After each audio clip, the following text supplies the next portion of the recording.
A quick travel tip to start this video off. If you're travelling outside of London, look at buying your ticket from the extremity of the Oyster Zone rather than a London terminal. It could work out cheaper because you might be able to avoid Zone 1 as well. In this case, the extremity is Shenfield, which is actually outside of the regular fare zones, and for whatever reason, the stations out on the eastern end of the Elizabeth line are slightly more expensive than your standard TfL fares. Last year I did a walk at Rochford out on the River Roach, and I bought my ticket from Goodmayes. First of all because it was a station that I hadn't visited before, but also my Oyster journey combined with my train ticket worked out to be the best value for money. And this time around I'm at Seven Kings because, again, it's working out to be the cheapest possible way. But we're not here for Seven Kings. We're getting on the train out of London into Essex to Burnham-on-Crouch. Whilst waiting for my train, I saw one going to Wickford, which is where I needed to go to change to get to Burnham-on-Crouch. But it was passing through on the slow lines on the London-bound platform going in the opposite direction. I hadn't seen something like this happen before. It was very strange. This is an Elizabeth line service to Shenfield.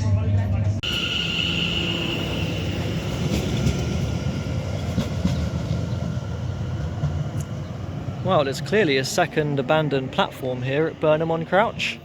Well, if you had any doubts that there was indeed a second platform, there you go. There's a brilliant history information board here on the platform. This is my second time here at Burnham-on-Crouch. I once finished a walk here along the River Crouch from North Fambridge, which is one of my all-time favourite walks. And I did consider today continuing that walk by going further along the river and then looping around to Southminster, which is the end of the line. This is the penultimate stop. But instead, I've decided to do something different. I'm going to be heading north. But we may see the River Crouch before the end of the walk today. So let's go.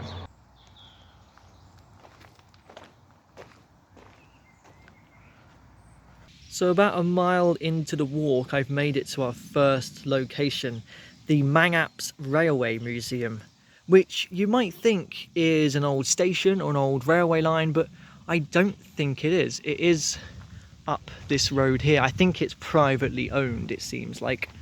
It is open today.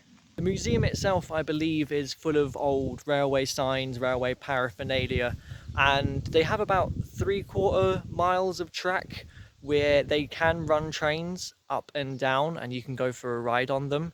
I'm kind of surprised no one's really here, to be honest, but I believe there's a public footpath that runs very close to the railway line, so I'm going to try and find that. To get there, I have to make my way around the edge of this field. I think I can see what looks to be an old carriage over there in the museum. Down in the brambles here should be the Panels Brook, which I'm fairly certain is probably a tributary of the River Crouch. And I'll be following this little brook until it separates me from the railway line. Well, look. I did say that they run trains, don't they? That was perfect timing.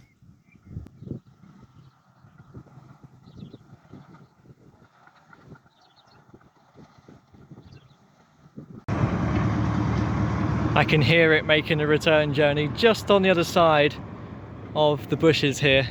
And through the bushes, I spot a platform. Old Heath Station, apparently. I can just about see a sign that says that. I've heard that you can get like a special ticket by ringing up to board the train here at Old Heath rather than get a return from the museum and back. And so I thought there might be some sort of access to it from the footpath that I was on, or I'd at least get a more clearer view than I did, but that didn't seem to be the case. I've walked up to the end of the line though. The tracks continue a little bit further from the station, where I start to turn around to get to the other side of the tracks, and I found what looks to be some sort of access towards the station. The tracks are right here, but the gate is all locked up, so I guess if you do call up, someone will come along and unlock the gate for you to come and board the train at Old Heath. But I'm glad I saw the train. Old Heath is like the strangest, least used request stop of all time. I'd recommend checking out the Mangapps Railway Museum for further info. If you're in the area, come and have a look if you're interested. For now though, I'm just going to continue with my walk across some beautiful Essex countryside.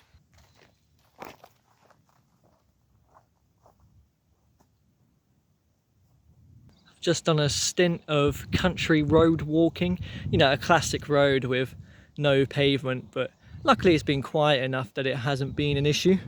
And I found we're turning off into the next field.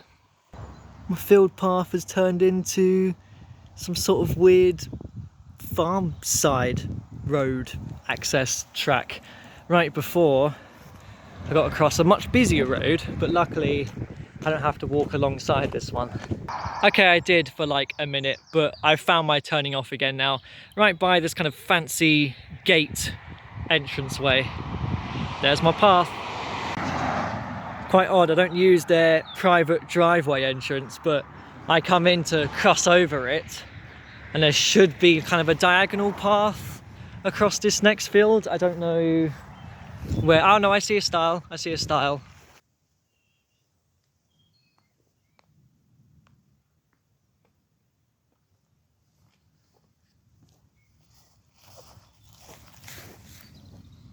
So just like the last field I was in, there wasn't really a proper path across this bit. I kind of had to trample my way across, but it's brought me out onto another driveway that I couldn't access from the road, which is quite strange. And it does just lead me straight up to someone's house. I'm a little bit confused here. I thought the path just goes straight along the edge of this field, but it's fenced off. I could go around, it seems, but I feel like I'm kind of entering their property here, and I don't really want to be doing that. This is whatever, I don't know, this is a weird building. It's crumbled away. Okay, while the way ahead looks promising, I am right beside the field here, but I did have to make my way across this ruined building, which is a very weird access to get to this path. I record my walks when I go out using Strava, and when I had a look at the map, the pathways through here just don't exist. For whatever reason, Strava doesn't admit that they are here. And weirdly for this one as well, OS Maps doesn't either. But I kind of double checked to make sure I am allowed to be here using like Google Street View. We saw the public footpath sign. Public footpath maps online show this path. So yeah, it did kind of throw in a little bit of doubt because Strava doesn't show it, whether this was actually public or not. But it is. I just don't know why it's tricky to access and why some maps just don't show them. It has just kind of felt like I've been walking through someone's back garden, but I am out into the fields now, so the way ahead is obvious. I will say that it is very nice to be out here. Scenery has been very pretty. Very peaceful as well. No one around. I like this a lot. Really do like field walks. I just realised as well as I was walking up that I plot my walks on OS Maps. So the path must have existed when I came up with this walk, which to be fair wasn't too long ago, but since then it's been taken off, so I'm not too sure what that's all about, but no worries, I've made it through anyways. I've made progress. There's some beautiful scenery, it's all good. The end of the public footpath. Maybe it's a really old one, maybe no one maintains it anymore, so Strava just refuses to acknowledge it.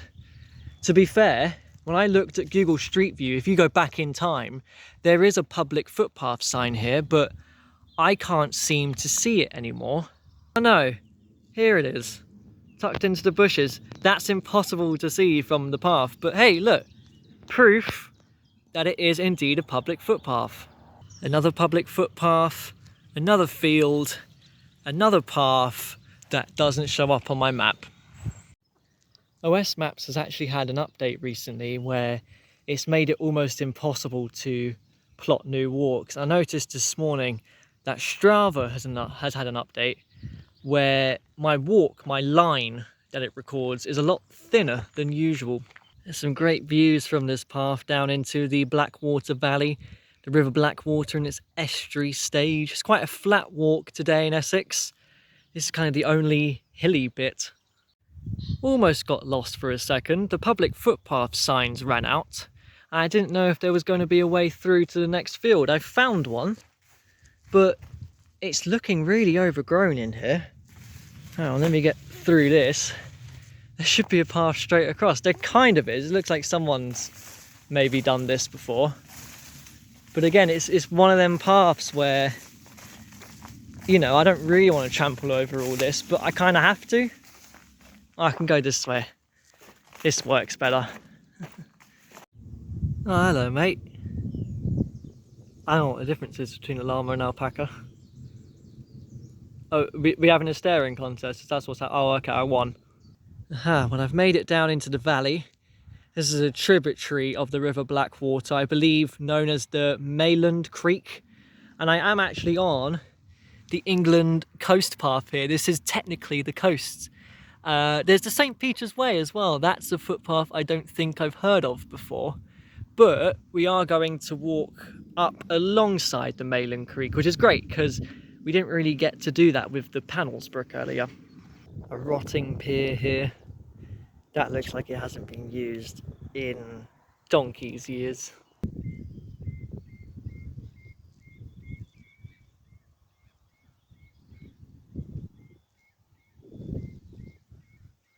Wasn't quite expecting the creek to open up as much as it has done.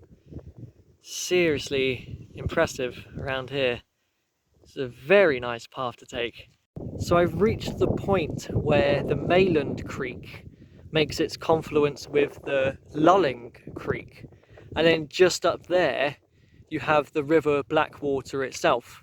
But I'm following the coast path, turning left to follow the Lulling Creek, which just looks stunning. For the whole day, I've been out on the Dengie Peninsula, which is this weird isolated part of Essex that's completely surrounded by large river estuaries. The Crouch to the south, the Blackwater to the north. And that's how I'm on the coast path, with so many little creeks coming down off of the rivers as well.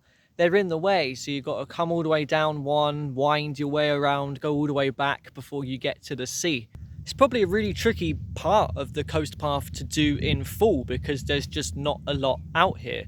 The Southminster branch line, the train line we came down in on, I've always felt is a little bit isolated as well, a little bit underrated. No one really mentions it. You have the much busier Southend line, and at Wickford you change onto this branch line. It's mostly single track. There's a passing point at Northamptonbridge with 2 platforms, where a lot of the stations along its route, Burnham-on-Crouch being an exception, that's quite built up.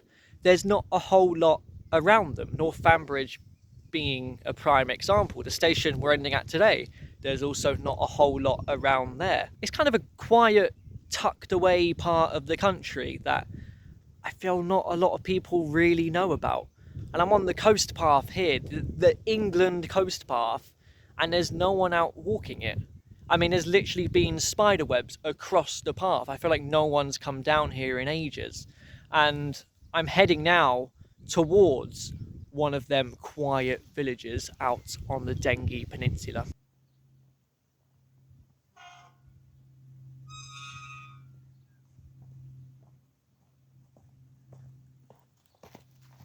Civilization, Mayland Sea. I've seen people haven't spontaneously combust since I've been out in the middle of nowhere.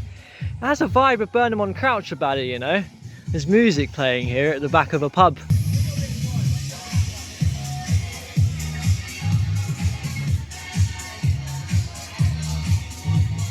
A little past Mayland Sea is where we're coming off of the coastal path though. We're turning left, heading back south, presumably across more fields. It always feels quite weird to be passing through a farm because it feels like a place that you probably shouldn't be passing through. Just had to walk along that road for a minute, which wasn't great, but I found my footpath. There's an old bus here as well. Still looks as it would have done when it was in service. Shout out to the Huntsman and Hounds pub here, which had a toilet that brought you out onto the public footpath. I also managed to fill up my water bottle as well. The footpath continues opposite. It's another one that Strava doesn't recognise. I've made it down into another settlement. This is the village of Althorne, as this sign here acknowledges. I've just come into the local churchyard. My legs were feeling quite tired. Been a long day of walking, just to take a little rest. It's a peaceful rest stop. I always know that I'm going to get a chance to sit down if I ever come across a church, so I like to include them in a walk if I can. And it looks quite nice, to be honest. It's surrounded by fences though. Perhaps it's unsafe, but it's looking nice in the evening sun.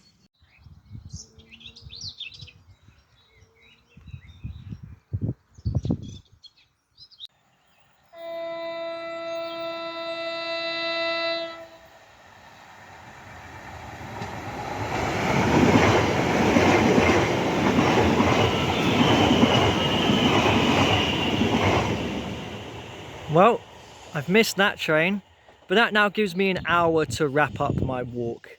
Plenty of time.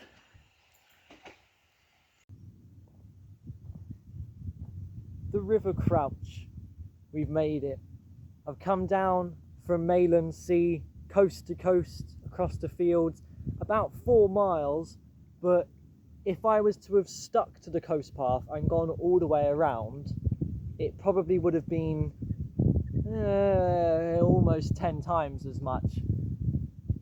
But it's really pretty. I'm really glad I've come down here with the evening sun casting its glow onto the water. It's really nice.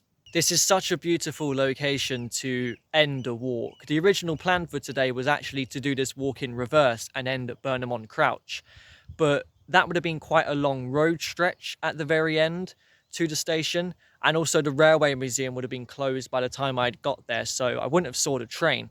So I'm glad I ended up switching it and I've ended here instead.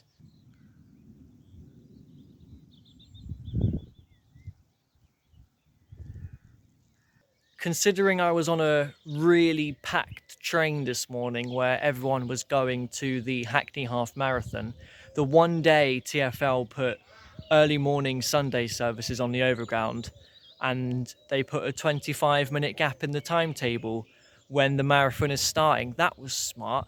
Back was breaking, crammed in on that train, but everyone was going there. No one's come out here, and I've hardly seen a soul all day. I've done my own half marathon, walking, not running. This is bringing back fond memories of that River Crouch walk from North Fambridge to Burnham-on-Crouch, which was 3 years ago now. And other river estuary walks I've done, like that rural ramble on the River Roach in Rochford from last year, like I mentioned.